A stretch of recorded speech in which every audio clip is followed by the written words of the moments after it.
What's going on, guys? National Master James Cantor III here with Chess.com, and today we have game of the day. With the white pieces, we have Stockfish, and with the black pieces, Leela Chess Zero. Let's get right into it, guys. It's a very exciting game. We have e4, e5, knight f3, and knight to c6. And then who doesn't love a Ruy Lopez, guys? Bishop to b5. Classical games, you get classical stuff, or sometimes even better when you watch these engines play. Knight f6 in Berlin fashion, and we have d3 here to defend the pawn. One of the most solid ways to play. Not only does it lock the bishop outside the pawn chain temporarily, maybe we might back it up sometimes in the classical Ruy Lopez's and stay on this long diagonal to be able to play d4 after we play c3. And at the same time, it also develops our bishop, or gives us a scope for the bishop that we would love to use. So after d3, bishop to c5 from black, just saying, hey, if you're not going to play c3, if you're not going to take over the d4 square, I'm going to take over the d4 square. Also put my bishop on a very nice square here, and also put some pressure on the f2 square, just a soft point for white.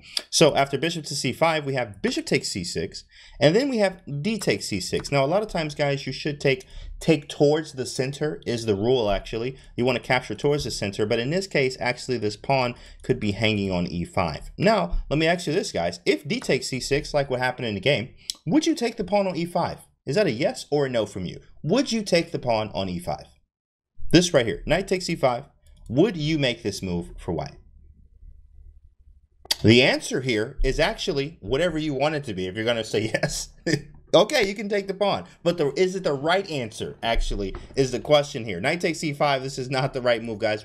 Briefly looking at it, knight takes c5, just because there's a pawn that you can capture, does not mean you should actually always take it. You need to look for checks and captures. What would they actually do if you take this pawn here? And if knight takes c5, there's queen to d4, and this is already over, guys. This is already over. Queen to d4 is attacking checkmate on f2, and also a double attack with the knight here. So no matter where you go, if you go knight to g4, I'm just going to take remove the defender with maybe bishop takes or knight takes g4, followed by crashing down on f2 with checkmate. So no problem there, guys. You can't take on e5. So actually, the engine, of course, didn't take on e5 and played castle, getting out of the way. Now this pawn is actually hanging, and we actually defend it with queen e7 from Leela Chess. And then we have knight b to d2 here, guys. We have to develop. Looking at this position, you also had moves like bishop to g5, which is more a human-like move, knight c3 as well. But I do like knight b to d2 a lot because these knights are very nice.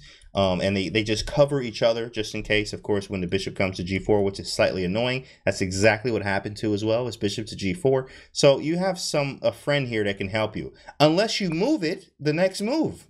Right here, knight to c4, attacking the pawn on e5, actually. And also in some cases, playing stuff like bishop to e3. And after bishop takes, you can actually take back with the knight to be able to attack this bishop just a little bit more. Because a lot of times, if this pin happens, guys, you can't untangle sometimes. And you find yourself, as a human, playing stuff like h3 and g4. When you have to open up the king side, that's not always recommended. Sometimes they even sacrifice, and you find yourself in a very bad position. But the knight was covering here, but Stockfish has other ideas. Knight to c4. And then after knight to d7, defending the pawn, we have h3. Indeed, trying to kick the bishop away. Ask the bishop, what are you going to do? Of course, we're going to back up and keep the pressure here. Bishop h5. And then we have interesting move here, guys. What would you actually play here with the white pieces? Take a moment and look around the board. Pause the video if you need to. What would you play here as white? The answer, actually, from Stockfish is bishop to d2, guys. Now, I think bishop e3 could have been played as well. And maybe even stuff like maybe c3, rook e1, but these are kind of slower moves. I really like bishop d2 or bishop e3, just because you have to develop, guys. You got to get the pieces off the back rank. And bishop d2 actually has a dual purpose move with it. Not only does it develop, but it also maybe has some attacking chances on this side, or helping us push pawns on this side of the board. Let's keep watching the video. And after f6, a4, so here's a4. We're stopping b5, not only stopping b5, but maybe a5, a6. So if he tries the castle queen side, which seems absolutely ridiculous, maybe he'll be in trouble, and we'll already be ready, right?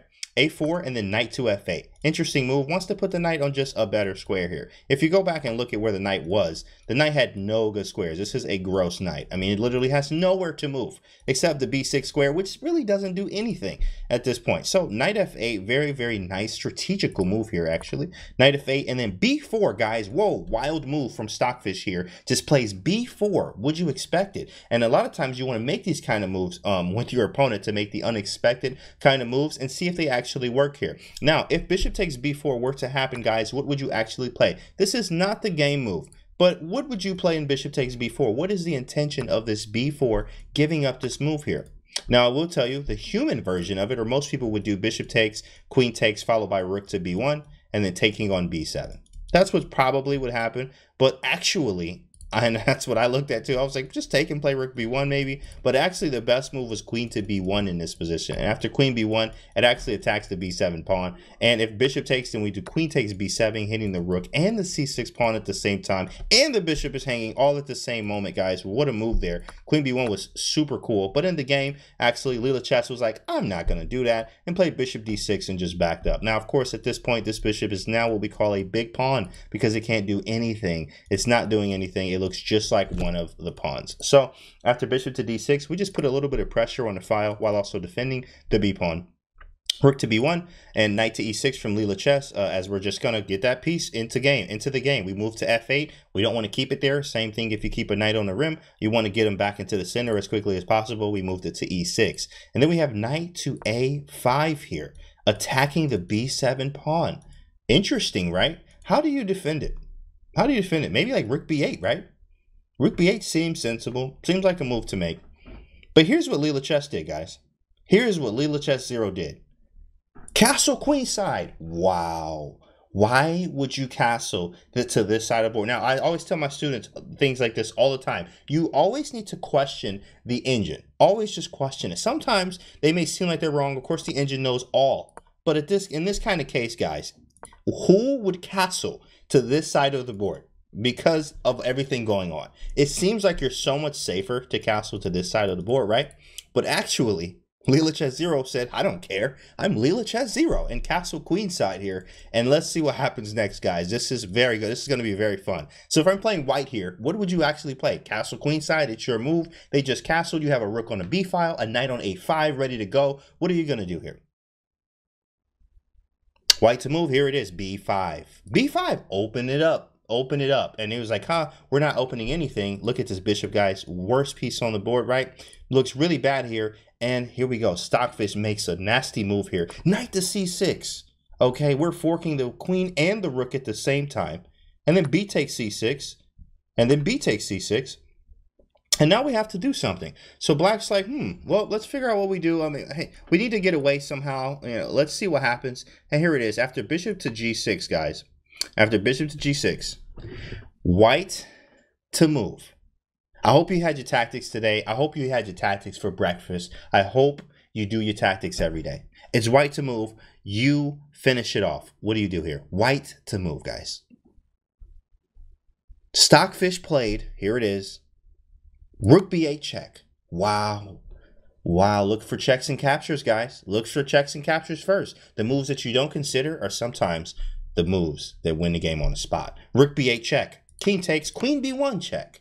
And no matter what you do, checkmate next move. King a8 and queen b7, checkmate. Beautiful way to mate. And it happened literally seconds after castle's queenside, guys. This is why you should never castle into the attack. Where are the pieces aiming at? Probably don't want to castle to that side. Now, of course, these are engines playing, but it was just nice to see, guys. b5, c5, knight c6. Beautiful way to finish this off. And if you move the rook, I'm going to take the queen. You move the queen, I take the rook. Very simple. So after takes, bishop g6. I mean, there's really no way to get out of it actually here either. But bishop g6, rook b8 takes, and checkmate, guys. Wild game. I hope you enjoyed it, guys. This was game of the day. I'm National Master James Canty III with Chess.com, and I'll see you guys on the next video.